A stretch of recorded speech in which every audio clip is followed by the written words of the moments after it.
நடுக்கும் குளிர். வணக்கம் மக்களே. அதாவது பார்த்தீங்கன்னா, எந்த மாவட்டத்துக்கு அதிகமான உச்சபட்ச அலர்ட் கொடுத்துருக்காங்க வானிலை ஆய்வு மையம். உஷார் மக்களே. எதை பற்றி தான் இந்த செய்தி குறிப்பில் பார்க்க போகிறோம்.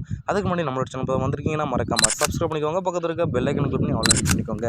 அண்ட் முக்கியமான விஷயம் வீடியோ ஸ்கிப் பண்ணாமல் பாருங்கள். அப்போ நான் சொல்கிற தகவல் வந்துட்டு உங்களுக்கு வந்து 3 இப்போ வாங்க வீடியோக்குள்ளே பார்க்கலாம்.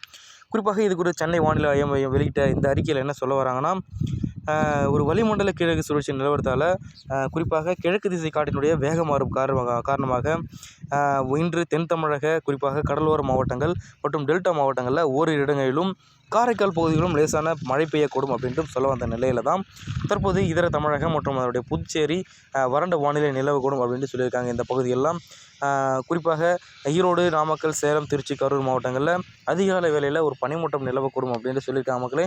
ஸோ நாளை எப்படி இருக்கும் அப்படின்னு கேட்க போனீங்கன்னா, பிப்ரவரி 1ஆம் தேதி முதல் தமிழகத்தில் பல்வேறு இடங்களில் கனமழை மற்றும் மிதமான மழைக்கு வாய்ப்பு இருப்பதாக சொல்ல வராங்க மக்களே.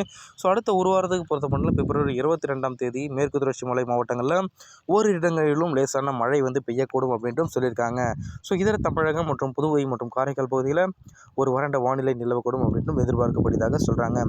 ஸோ மழைக்கான வாய்ப்பு பொறுத்த மட்டும் என்ன சொல்ல வராங்கன்னா, பிப்ரவரி 3ஆம் தேதி தமிழக கடலோர மாவட்டங்களில் ஓரிரு இடங்களிலும் புதுவை மற்றும் காரைக்கால் பகுதிகளிலும் லேசான குறிப்பாக கிருஷ்ணகிரி, திருப்பத்தூர், வேலூர், ராணிப்பேட்டை, திருவள்ளூர் மாவட்டங்களில் ஓரிரு இடங்களில் அதிகாலை வேளையில் மிதமான பனிமூட்டமும் மிதமான மழையும் காணப்படும் அப்படின்ட்டு சொல்ல வராங்க.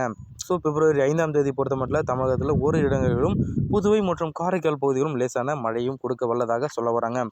ஸோ 6ஆம் தேதி பொறுத்த மட்டும் தென் தமிழகம் மற்றும் அதனுடைய டெல்டா மாவட்டங்களில் ஓரிரு இடங்களிலும் காரைக்கால் மற்றும் அதனுடைய சுற்று வட்டார பகுதிகளில் குறிப்பாக லேசான முதல் மழை பெய்யக்கூடும் அப்படின்ட்டும் சொல்ல வராங்க. ஸோ குறைந்தபட்ச வெப்பநிலை பொறுத்த மட்டும் கடந்த 24 மணி நேர குறைந்தபட்ச வெப்பநிலை மாறுதலுக்கு பொறுத்தவரை பார்த்தீங்கன்னா இன்னும் வானிலை வந்து ஓரளவு சற்று குறைய வாய்ப்பு இருப்பதாக சொல்ல வராங்க.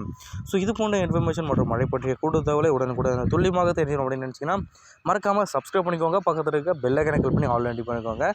தேங்க்யூ.